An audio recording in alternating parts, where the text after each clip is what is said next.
प्रश्न 1, नीचे दिए गए कथन सत्य हैं या असत्य हैं, कारण के साथ अपने उत्तर दीजिए। पहला, प्रत्येक अपरिमेय संख्या एक वास्तविक संख्या होती है। तो प्रश्न पहला का पहला में हम क्या उत्तर लिखेंगे? तो इसका उत्तर में हम लिखेंगे सत्य है। क्या लिखेंगे? सत्य है। क्योंकि पहले हम इसका उत्तर लिख लेते हैं, उसके बाद इसको समझेंगे अच्छा से। तो सत्य है क्योंकि वास्तविक संख्याओं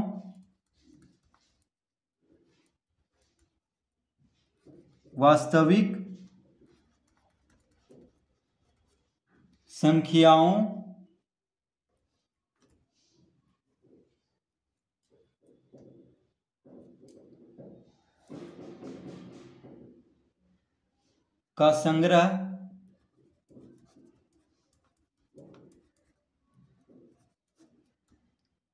परिमेय और अपरिमेय संख्याओं से बना होता है।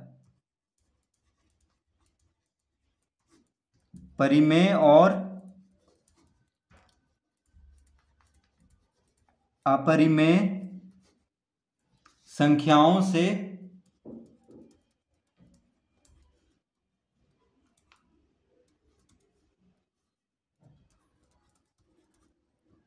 बना होता है।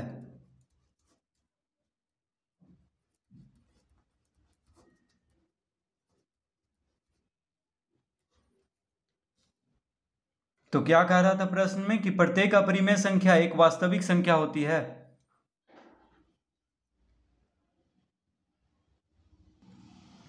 तो इसका उत्तर हम देंगे सत्य है, क्योंकि वास्तविक संख्याओं का संग्रह परिमेय और अपरिमेय संख्याओं से बना होता है। यानी वास्तविक संख्या किसको बोलते हैं? तो परिमेय और अपरिमेय संख्याओं के संग्रह को वास्तविक संख्या बोलते हैं।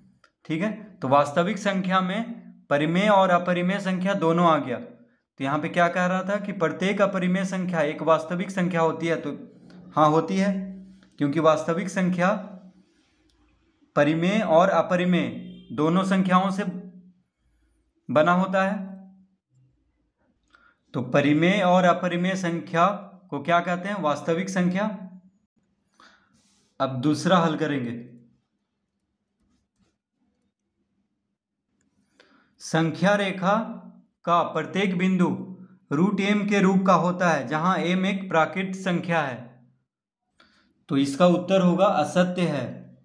इसका उत्तर क्या लिखेंगे? असत्य है। क्यों असत्य है?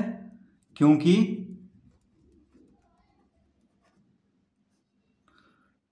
कोई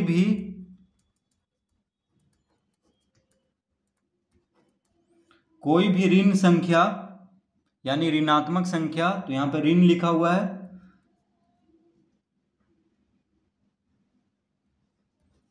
कोई भी ऋण संख्या किसी प्राकृत संख्या का वर्गमूल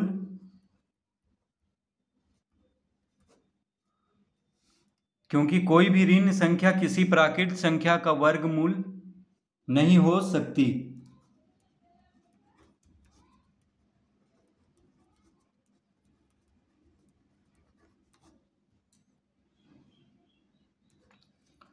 तो क्या कह रहा था प्रश्न में कि संख्या रेखा का प्रत्येक बिंदु √m के रूप का होता है, जहां m एक प्राकृत संख्या है। तो संख्या रेखा, तो देखिए सबसे पहले हम संख्या रेखा बना लेते हैं यहाँ पर, उसके बाद ही ये समझ में आएगा।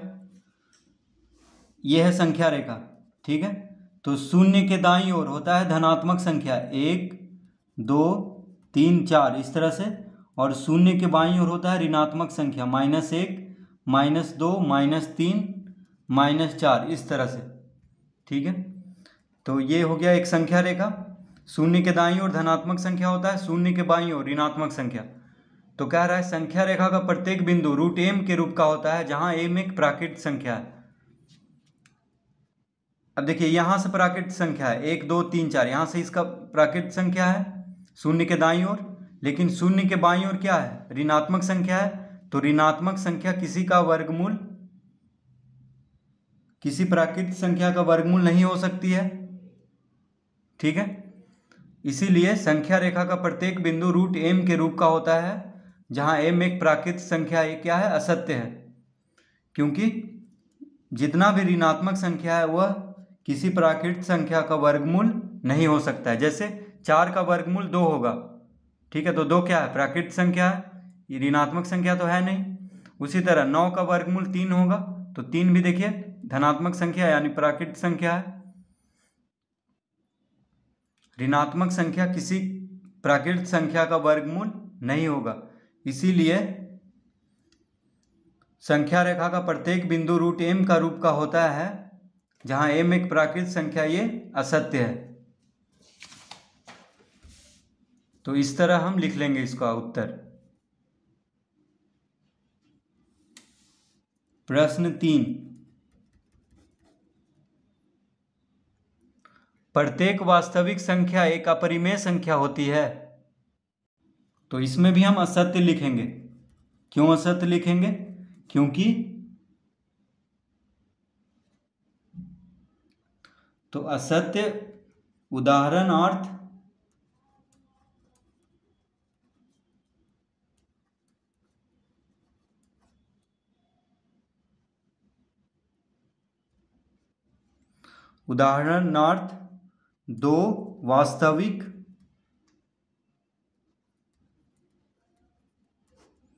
दो वास्तविक संख्या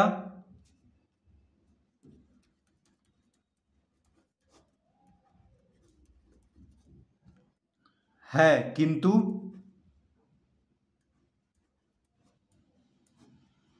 अपरिमेय नहीं। दो वास्तविक संख्या है किंतु अपरिमेय नहीं है। तो क्या कह रहा है यहाँ पे प्रश्न में कि प्रत्येक वास्तविक संख्या एक अपरिमेय संख्या होती है।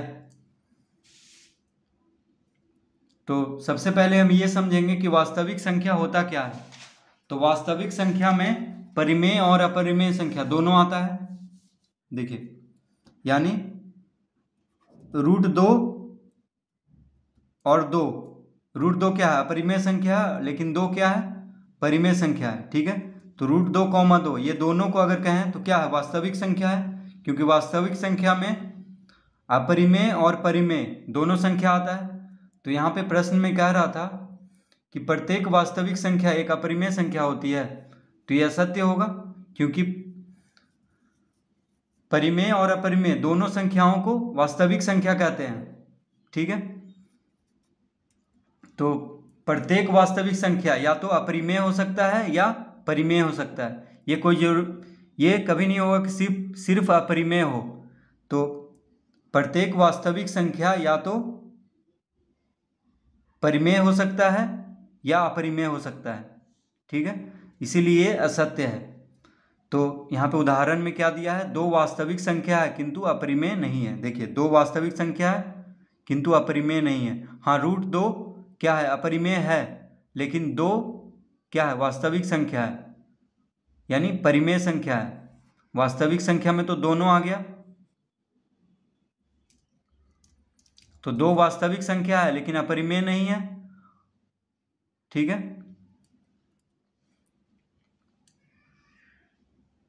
तो इसका उल्टा सत्य होगा, यानी प्रत्येक अपरिमेय संख्या वास्तविक संख्या होगा, या प्रत्येक परिमेय संख्या वास्तविक संख्या होगा, लेकिन प्रत्येक वास्तविक संख्या एक अपरिमेय संख्या नहीं होगा, या प्रत्येक वास्तविक संख्या एक परिमेय संख्या नहीं होगा, क्योंकि परिमेय और अपरिमेय दोनों संख्याओं से मिल करके वास्तविक संख्या बनता है।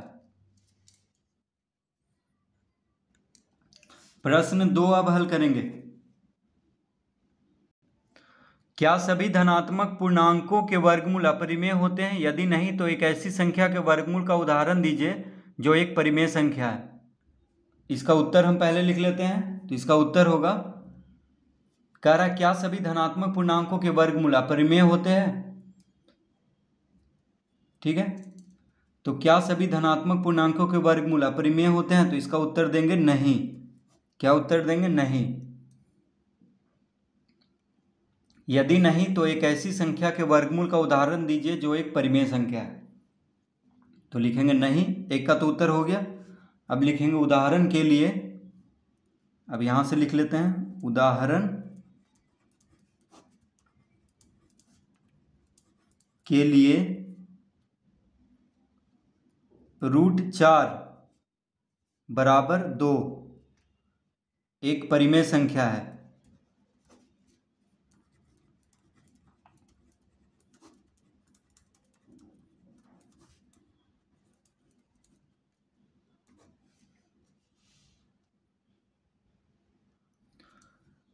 तो क्या कह रहा था प्रश्न में कि क्या सभी धनात्मक पूर्णांकों के वर्गमूल अपरिमेय होते हैं? तो देखिए 4 क्या है? 4 धनात्मक पूर्णांक है जिसका वर्गमूल 2 एक परिमेय संख्या है, यानी ये गलत है क्योंकि सभी धनात्मक पूर्णांकों के वर्गमूल अपरिमेय नहीं होते हैं।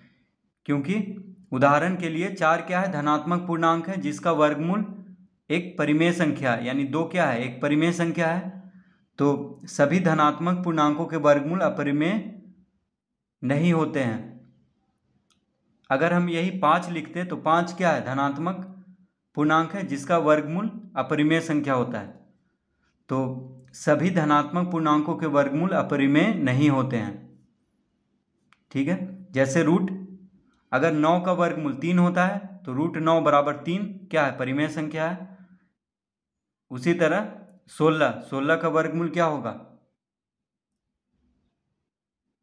4 होगा। तो सभी धनात्मक पूर्णांकों के वर्गमूल अपरिमेय नहीं होते हैं, तो इसका उत्तर नहीं होगा। तो इस तरह से पहला और दूसरा प्रश्न हल करेंगे।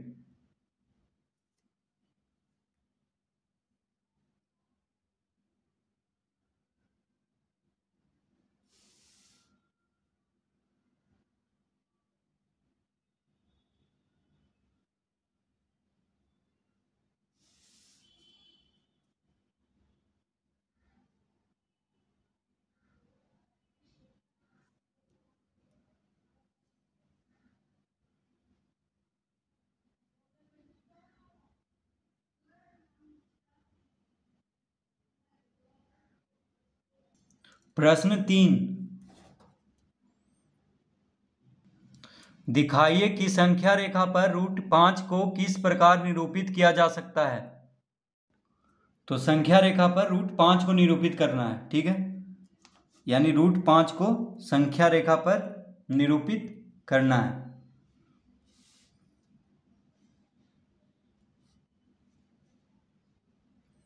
तो हम जानते हैं कि समकोण त्रिभुज में, तो लिखेंगे यहां पे, चूंकि समकोण त्रिभुज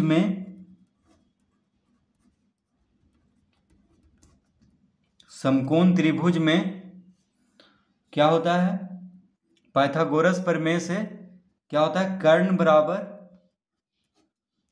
बराबर होता है √ आधार का वर्ग जोड़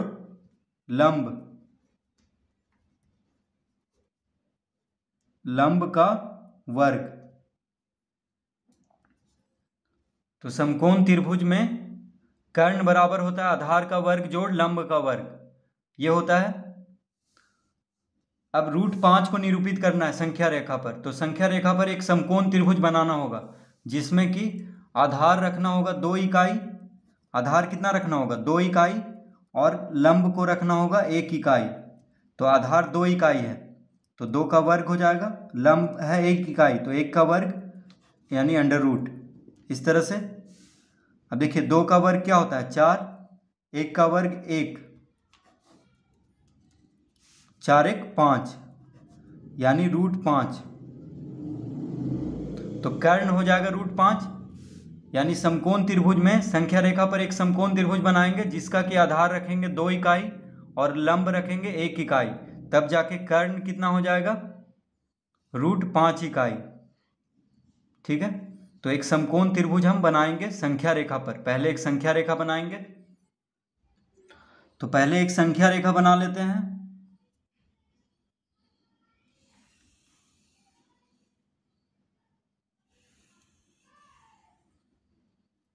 इस तरह से,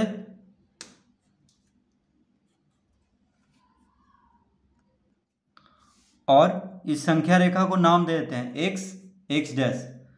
अब यहां पे देखिए शून्य लिख लेते हैं। तो शून्य के दाईं ओर, शून्य के दाईं ओर क्या होता है? धनात्मक संख्या। तो 1 2, तो हम यहाँ पे 2 लिख लेंगे क्योंकि 2 इकाई लेना है हमें। तो ये हो गया 2 इकाई। शून्य से 2 के बीच में कितना हो गया? 2 इकाई। तो आधार को 2 इकाई लेना है और लंब को 1 इकाई लेना है। तो उसके लिए क्या करेंगे? तो पहले हम शून्य से 2 यानी शून्य लिखेंगे कहीं पे भी संख्या रेखा पर, और कहीं पे भी 2 लिख देंगे।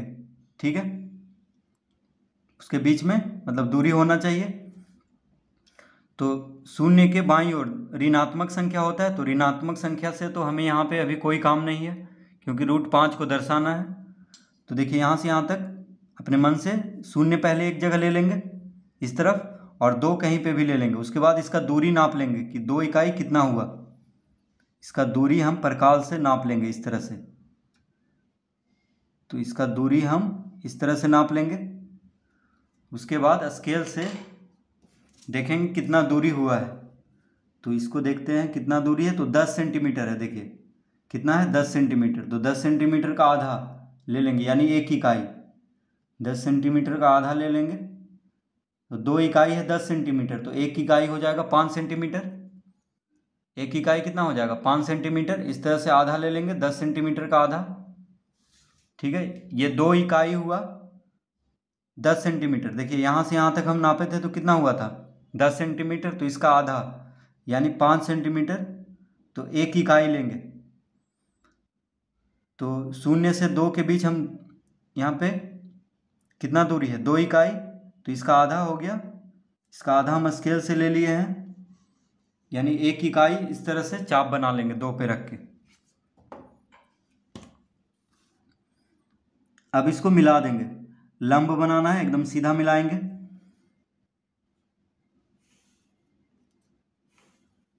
तो ये कितना हो गया? 1 इकाई। तो इसको हम लिख देते हैं यहाँ पे 1 इकाई। इसको हम 1 इकाई लिख देते हैं। तो ये हो गया आधार। आधार को 2 इकाई लेना है और लंब को 1 इकाई, यानी आधार जितना लेंगे उससे आधा लेंगे लंब। तो ठीक है, ये जितना भी लें उसको हम 2 इकाई कहेंगे क्योंकि शून्य से 2 के बीच में 2 इकाई होता है। तो 2 इकाई हो गया। अब इसका आधा ले लेंगे 1 इकाई लंब को। अब इन दोनों को मिला देंगे इस तरह से।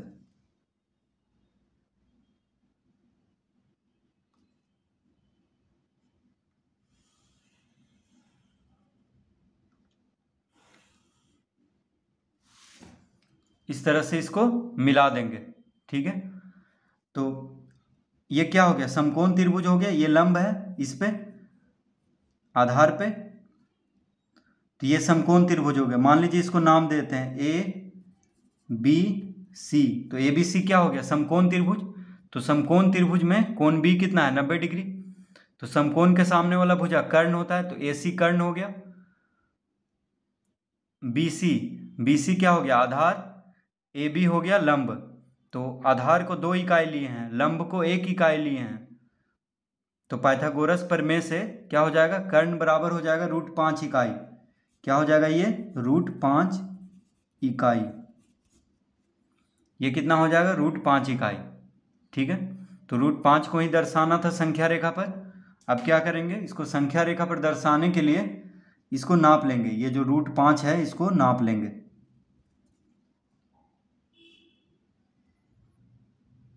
तो इसको नाप लेंगे इस तरह से। इस तरह से देखिए √5 को नाप लिए, यानी कर्ण को नाप लेंगे प्रकाल से।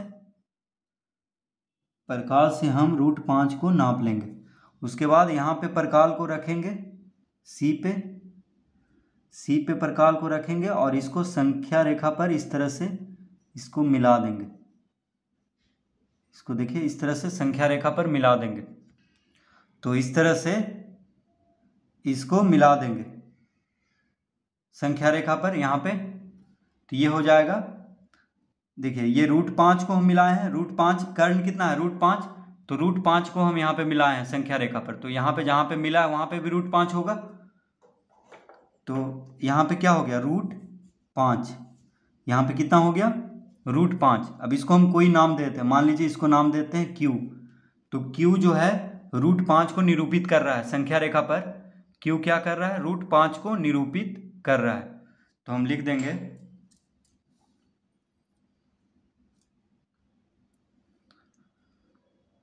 यहाँ Q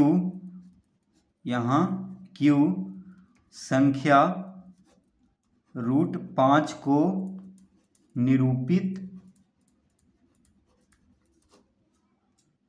निरूपित करता है।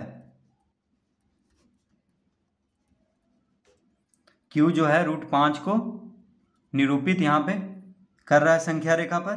√5 देखिए कहाँ पे आया, यहाँ पे। तो इस तरह से संख्या रेखा पर √5 को निरूपित करेंगे।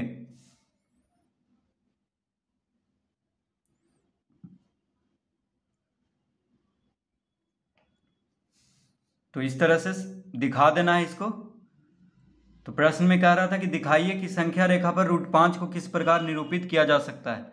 तो इस तरह से संख्या रेखा पर √5 को निरूपित किया जा सकता है।